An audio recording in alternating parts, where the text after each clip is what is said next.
Hello there and welcome back to the channel. In today's video we are going to be talking about the DJI Smart Battery. Now if you've just bought yourself the new DJI Mavic 2 or any other of the aircraft, the whole idea of this video is to give you an overview of what the Smart Battery is, how it works, and give you guys some best practices just to ensure that you get the very best out of your aircraft.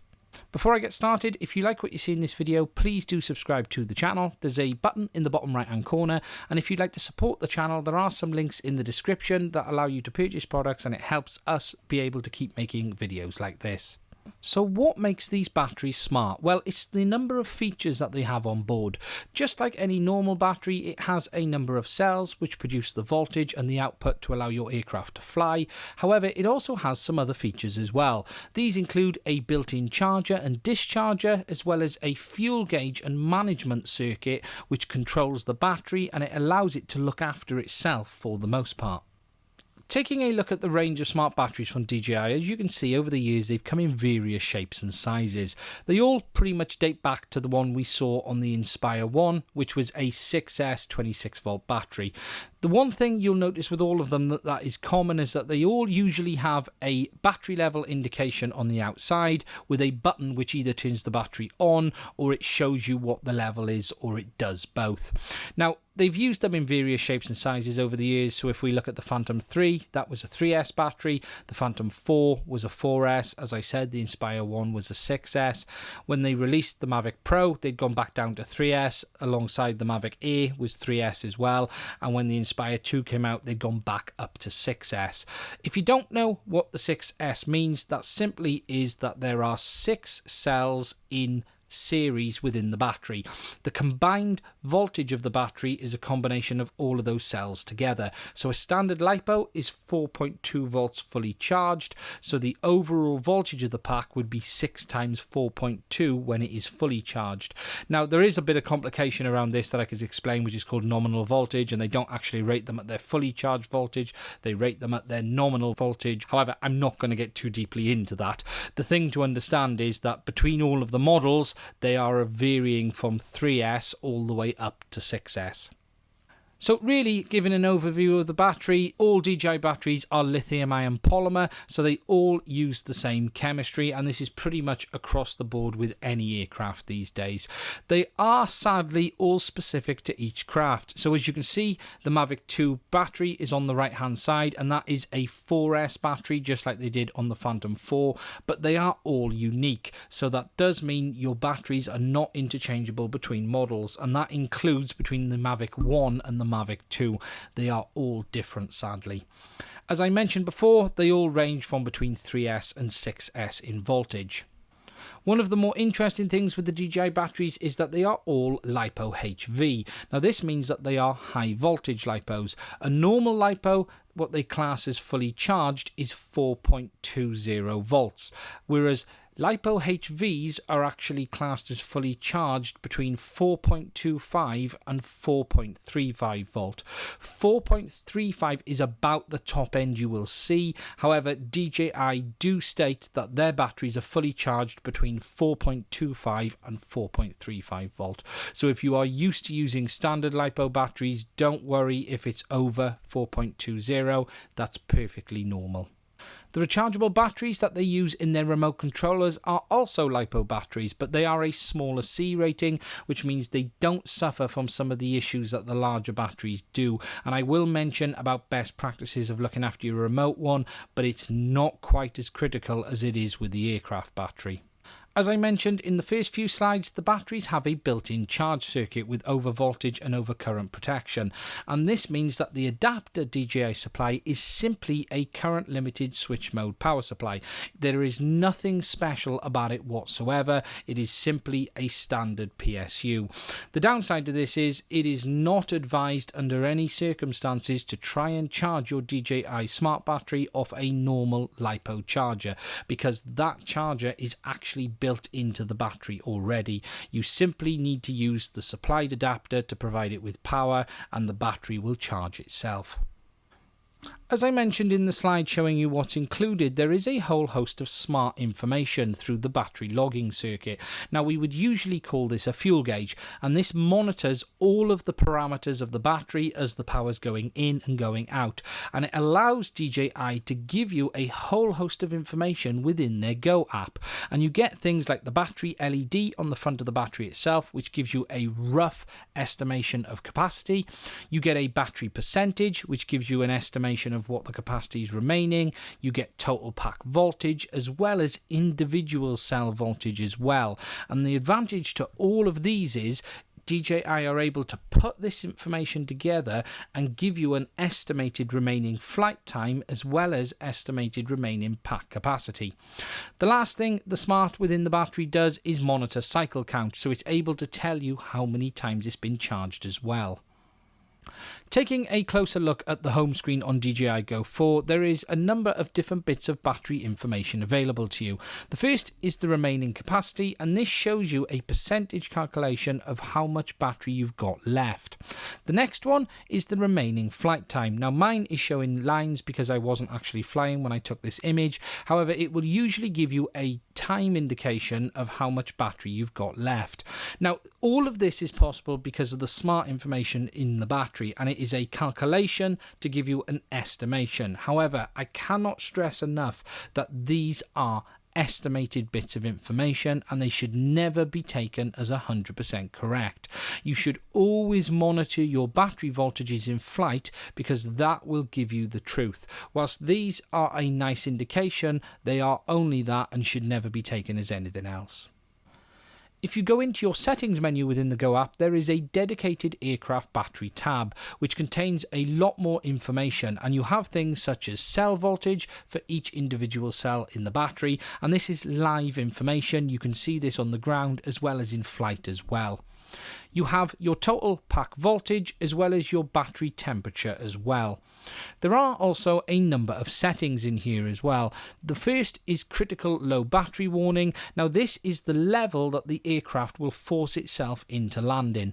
You never want to be flying to this stage. DJI usually always set it at 10%, and what will happen is when you get to that level, the aircraft will land where it is. There isn't even enough battery to get home, so this is your last ditch to get on the ground before it falls out of the sky. And as I said, you never really want to be getting to this stage. The next option is the warning for return to home. Now, this is not based on distance. This is simply a preset warning to say now the aircraft will return to home and land at the takeoff point. This doesn't actually mean you have enough battery to get there. It's just a percentage marker that will say at this point I'm going to turn around and head back. The next option in here is called Smart Return to Home. Now, this is the calculation that works out at what point your aircraft should turn around and go back so it has enough battery left to get home. As I showed on the DJI Go 4 home screen, you had the little line that runs across the top and the little H signified the home point. This is the setting that will say when I reach the point of no return, now is the time to head home. The one thing I'll say about this option is never ignore the prompt to do so, and you also need to be aware that it doesn't take into account wind. So if you were to fly out on your battery in the wind, you would have no problems, but if you were to fly out with the wind, you may not make it back. So whilst these features are brilliant for making sure that you don't get yourself into trouble, they are not perfect and they should not be 100% relied upon, and you always need to make sure you've given yourself enough headroom. The most important thing to note is, and I can't stress enough, is that even though your battery might say 100% charged, your battery is actually only fully charged when all cells are over 4.25 volt. So when you are about to take off, don't just look at what that says on the screen and it says 100%. Check your battery levels first and make sure that each of those cells is actually fully charged. Older models from DJI actually give you some more information, and that consists of remaining milliamp hour in the battery, as well as the total battery's capacity in milliamp hour as well. They give you a battery life count, which tells you what percentage of the overall battery life is left, as well as how many times the battery's been charged. This isn't on the more modern aircraft, and the ones like the Mavic 2 and things like that don't have this additional information. It's mostly the Phantom 3 and the Inspire 1 models that do have this. DJI took it out of more recent ones because they felt it really probably wasn't relevant for most users. One thing I can't stress enough is not just relying on that percentage capacity and know your voltages. Your battery, as I said, is fully charged above 4.25 volts. I would recommend turning on this option here, and this is an option that allows you to see the lowest cell voltage on the home screen of the Go 4 app. So it means you can take a quick look at what your cells are doing without actually popping into the battery screen. When it's turned on, you will see that it will show the voltage next to the capacity. And as I've said, it is the lowest average cell voltage shown. So it means that all of your other cells will at least be at this voltage or more. So it does give you an indication of what's going on with your battery. By having this up there, it's really easy to be able to look at your battery and make sure that it is fully charged before arming. So if it does say 100% in the percentage calculation, make sure that it does show 4.25 volts or more in this little box. And if it doesn't, have a look at what's going on in the main battery screen and make sure that you don't have any problems. As I mentioned at the start, within each smart battery from DJI is a balancing circuit, and this is what keeps the cells at all the same voltage. Whenever you have multiple cells or battery together, they will actually begin to drift, and the one will get a lower voltage and one will get a higher voltage. It is extremely important whenever you have a battery that contains multiple cells that they are all the same, and this is where the balancing circuit comes in, and it does this automatically whenever you charge your battery. Right at the end of the charge cycle, it will enter balancing mode for a couple of minutes, and that is where it will take out any deviations within the voltage. With regards to how big a deviation is acceptable and what isn't, in my opinion, anything up to 0.05 volt is perfectly fine. Between 0.05 volt and 0.1 volt, you want to be keeping an eye on it, but anything over 0.1 volt, you need to stop, take a look at what's going on, and potentially ground the battery until you understand what's causing it. A couple of things to note about the built-in balancing circuit is that it can only deal with small imbalances, so when the battery goes out massively, it won't be able to resolve it. If it gets to that stage, it will warn you and it will give you a cell error and it won't actually let you take off. Just so you know how the balancing works, well, it's done via an onboard resistor network. So what it does is it takes the battery cells that are the highest voltage and bleeds off voltage and current until they get down to the one which is the lowest to get them all the same. As a result of this, whenever the battery goes into balancing, it will produce a little bit of heat. Now, you won't notice this because it is part of the charge cycle at that point in time. Taking a closer look at a battery with an actual cell deviation. This one here is a 4S battery, and as you can see, cell 1, 3 and 4 are perfectly fine. However, cell 2 is right down to 3.35 volts. Now, this battery has quite a large deviation and it is outside the level that the battery would be able to cope with itself. If you ever had a battery like this, the first thing you want to do is fully charge it and then cycle it down to below 10%. Now, the only way you're going to be easily able to do this is by flying the aircraft. I would not fly an aircraft out and about with a battery that is showing this. If I had to fly it, it would be hovered between half a foot and a foot off the ground, absolutely watching these voltages very, very carefully until I got down to below 10%.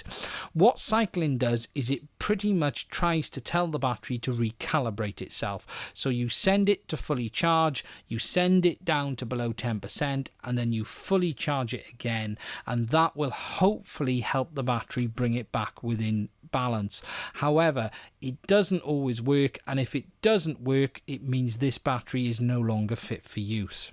Okay, as I've mentioned battery voltages, I should explain this bit in a little bit more detail. There's a chart on the right-hand side which looks at LiPo-rested voltages. This is a standard chart and it is not specific to DJI, but it is what most common LiPo batteries behave like. As you can see, looking down the chart, they've got fully charged at 4.20 because it's a standard one, not a HV, and they've got 10% at 3.69. It's worth noting that below this point you will see it fall off a cliff. So 10 to 5% is 3.69 to 3.61, and then 0 is 3.27. And this is the thing to understand with a LiPo battery. It will fall off a cliff almost instantly without you knowing it. And this is why you never really want to be flying in this red danger zone. You always want to make sure that there is plenty of power left in your battery.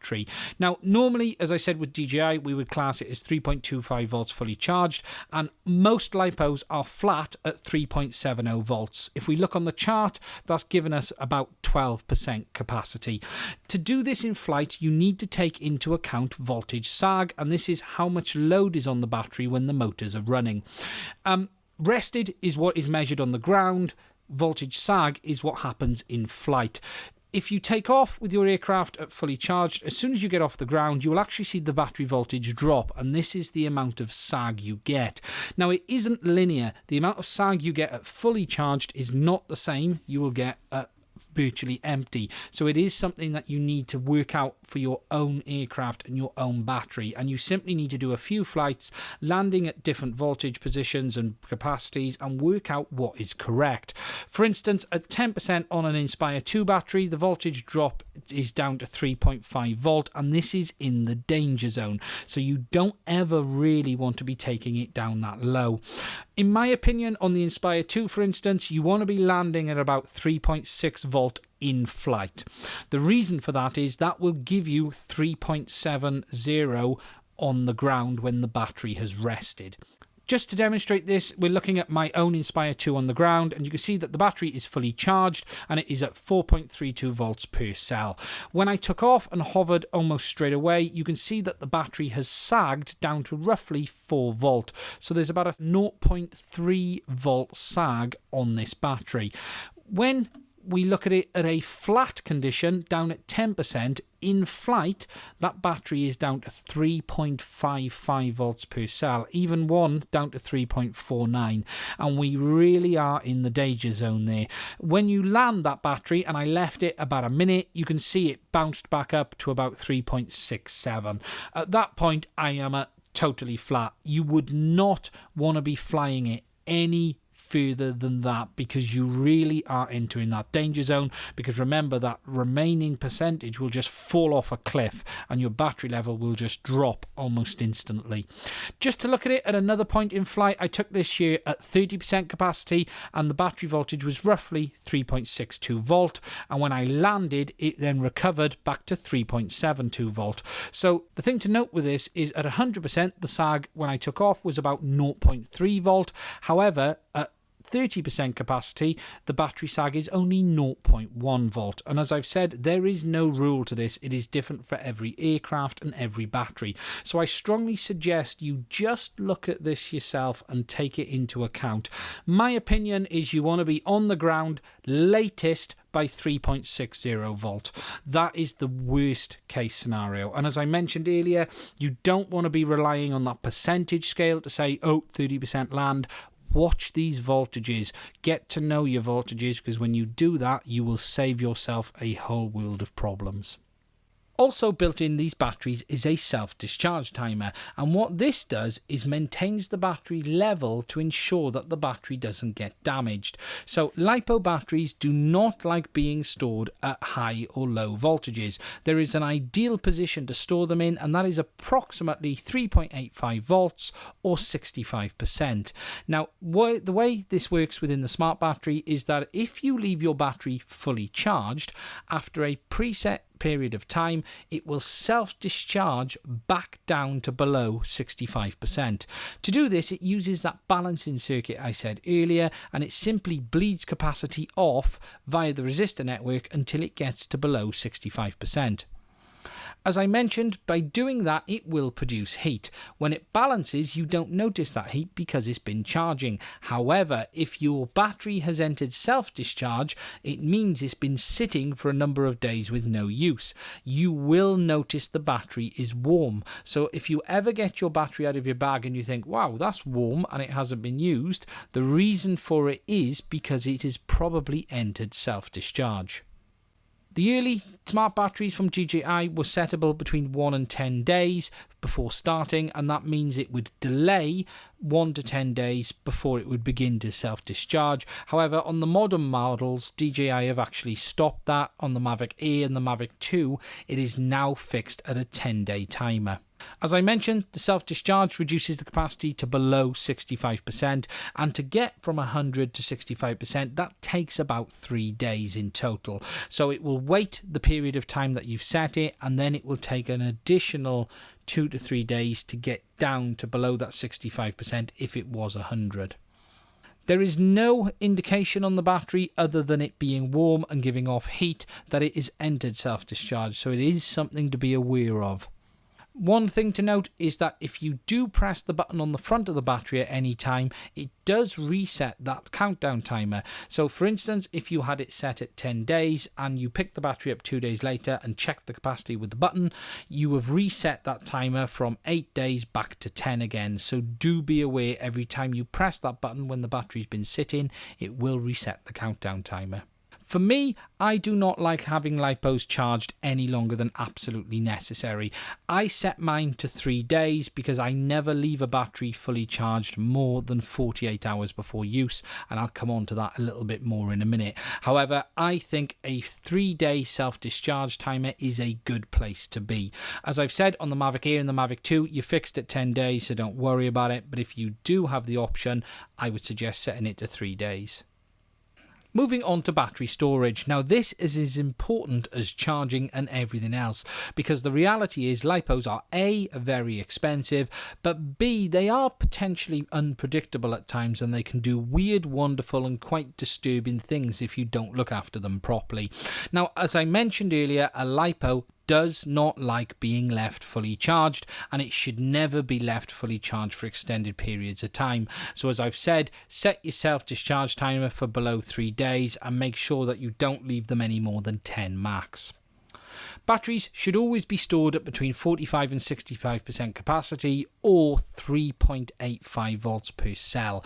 That one is really important. Don't leave your batteries fully charged because they will begin to puff and you'll get into trouble and you'll lose your batteries and you'll have to buy more. As for storage, well, traditional LiPo guys will have their batteries in an ammo box, as you can see on this picture here. I really don't feel that is absolutely necessary with these smart batteries. They are intelligent and they do look after themselves. However, they should always be stored in a cool and dry place out of direct sunlight, and have them somewhere you can keep an eye on them, because I check my batteries every day, every other day. So have them somewhere that you can easily get to them. They're not going to get damaged and they're not in people's way. As I mentioned earlier, self-discharge will produce a mild amount of warmth, so if you do ever pick your battery up and it feels warm and you don't know why, remember it's probably entered self-discharge. And if you're going to use that feature, set it to 3 days. As I mentioned at the start, the batteries in the remote controllers are also LiPos, however they're not as easy to maintain. What I would suggest is, if you're going to store your aircraft for a long period of time, get your remote at about 65%, don't leave it 100%.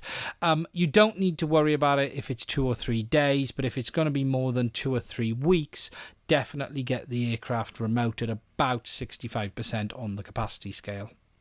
As I mentioned, LiPos don't like being left fully charged, and this is what happens if you do. They will begin to puff. If you look at the picture on the right at the top, you can see the battery on the left is looking lovely and fine, but the battery on the right has puffed up, and that is a result of the battery probably being left fully charged for long periods of time. When they get to that stage, they are potentially extremely dangerous, and you need to handle them with care. So if you ever get a battery that has puffed or has expanded like the pictures in the bottom, never fly it, never do anything with it apart from properly dispose of it. Once that has happened, it is time to replace the battery. It should be properly disposed of, and if you want to know an easy way of getting rid of them, place them in a bucket of salt water for a week. What that will do is slowly discharge the voltage outside of the battery, and it will make it totally inert. After that, you are then able to recycle it properly as you would any normal battery. Finally, I'm going to give you my rules to get the best out of your smart batteries and have a safe flight. Now, this is what I have always done with LiPo batteries, and it is always ensured that I've never had any problems. The first and the most important rule that I never break is only ever fly a freshly fully charged battery. What I mean by that is you charge your battery today, I fly it within 24 to 48 hours. I never fly a battery that is either not fully charged or has been charged for over 48 hours. When I say fly, I may put it in the aircraft and hover it a foot or so off the ground to discharge it, but what I mean is I would never fly an aircraft out with a battery that was not freshly fully charged within the last 24 to 48 hours. Flying a partly charged pack is extremely dangerous. When I have looked at flight logs of problems of batteries over the years, one of the most common themes has been a partly discharged battery or a battery that has been entered self-discharge because it's been left fully charged for 5, 6, 7, 8, 9, 10 days. So number one rule, fully charge the battery, fly it within 24 to 48 hours. If you can't fly it within 24 to 48 hours, gently hover it, discharge it, and then charge it before you're going to use it again. The next thing is check voltages versus capacity. As I have mentioned a number of times, your battery is only fully charged when it is above 4.25 volts per cell. Don't just rely on that percentage calculation. It is a calculation. If you've ever had a phone or a laptop that's gone from 1 minute being 80% left to the next minute being 40% left, these things are not linear and they are extremely difficult to track. Whilst the battery algorithms are extremely complex and they work very, very well for the most part, they should never be 100% relied upon. So before you take off, look, have you got 100%? Look, have you got above 4.25 volt on all your cells? If you turn on that option I mentioned to show your battery voltage next to your capacity, that is your lowest cell, so you know if that is at 4.25 volts or more, the rest of them will be over that as well. Check all of your cells are balanced. Simply enter that screen within the Go app and look at them. As I said, 0.01 volt to 0.05 is perfectly okay. Between 0.06 and 0.1, I'd be keeping an eye on it and figuring out what's going on, and at that point you want to cycle it, fully discharge it to below 10% very, very carefully, fully charge the battery and then see where it's at. If it's still out, you might have to do that 2 or 3 times. If your battery is above 0.01 volt, you could cycle it to check it and see if it comes good. However, if it doesn't, the chances are it's a dud and you're going to have to shelve it. The next thing, just like all DJI's aircraft, all their battery have firmware. Make sure the firmware is up to date on all your batteries. Now, this isn't something you should have a problem with these days. If your battery firmware isn't up to date, the aircraft will give you a warning and say there is a mismatched module, do you wish to update? Never ignore that warning. If you get it, swipe across, let it do its thing on the ground. Never do it in flight, but do it on the ground if you need to do it. But just make sure all of the firmware is up to date on your batteries. So when you update your aircraft firmware, make sure you put each battery in after doing the update and make sure that they do update to the correct firmware if there was an update for the battery. The next one I haven't really touched on a lot yet, and that is battery temperature. As I showed earlier, it does show within the app what the temperature is. It is extremely important that you keep the batteries above 15 degrees C. Cold temperatures kill all batteries. It doesn't matter if it's a cordless drill, a torch. What happens is cold temperatures suck the life out of it and the battery will begin to sag heavily. So if you charge your batteries in the house and it's a really cold day outside, keep the batteries warm en route to your flight location. Put them in a small bag with a hot water bottle or something if it's very, very cold out. But don't let your battery temperatures get really, really cold after charging them. Try to keep them at the temperature around normal. Again, the DJI aircraft will warn you if your battery is below 20, and it won't let you take off if it is below 15C. If it's between 15 and 20C, what I would usually do is hover for a minute, and you'll actually see that battery temp come up, and when you get to 20C, you're fine. The ideal temp, just so you know, for a smart battery is between 20C and 30C, and that's where they tend to be in flight in most situations. Obviously, in a lot hotter climates, they will increase. However, the ideal temperature is between 20C and 30C. It will whinge below 20. It will not let you arm below 15. So if you're going to take off and it's between 15 and 20, hover for a minute and you'll actually see the temperature come up naturally. And when it hits 20 degrees, you'll be fine. You can fly it as normal. The last few ones is don't push it beyond what's necessary. With regards to your battery, if you don't need to fly it to 20%, don't. You are much better having more batteries than pushing your battery down to 10% all the time. Every time you take it down to that level, there is always an associated risk involved. Give yourself some headroom. Don't constantly fly the battery down to the stage where it could enter automatic landing. The last two is regularly check your battery screen. I am in and out of this constantly when I'm flying. I have it mapped to a button on my C buttons on the back, and I am in and out of it continuously while in flight. Go in, look at all the cells. Does it all look good? Does it all check out? Pop back out. Again, your battery is one of the most important things that is keeping it in the air. You don't want to mess about, and you need to know if something isn't right. The last one is store your batteries correctly, and as I've mentioned already, ideally at around 65%. Don't leave your batteries fully charged for days. Set that discharge timer to 3 days if you're going to use it, and make sure, as I said earlier, only fly freshly fully charged battery within 24 to 48 hours. If it's been charged over that and you want to let the self-discharge timer kick in, brilliant, let it do it. But if you're going to fly it the next day, be careful. Discharge it to say 80% and then fully charge it again. The key to looking after your batteries is storing them at 65%. Don't forget the one in the remote controller as well. You don't have to worry about it, as I said, for the first sort of 2 to 3 weeks, but any longer than 2 to 3 weeks, you do want it at around 65%, but store it at the correct capacity, because only when you do that, you can ensure that you won't get any puffing and you won't get into any potential dangers. Finally, and the big one, is never ignore a warning and anything that looks odd. As I've said, I am in and out of that battery screen entirely in flight. I'm constantly checking the capacities, the voltages, the cells. Make sure it all looks checked. If something looks wrong, land and investigate it. You know, if it shows 100% charged but 4 volts on the battery voltage, something isn't right. Don't ignore it. The key to getting the best out of your aircraft is checking a number of things. Don't just take that capacity reading and think, yeah, 100%, I'm good to go. Take the capacity reading, check the voltages, check the balances. Is everything okay? Voltage correct, capacities correct, cell voltages are all above 4.25, go for flight.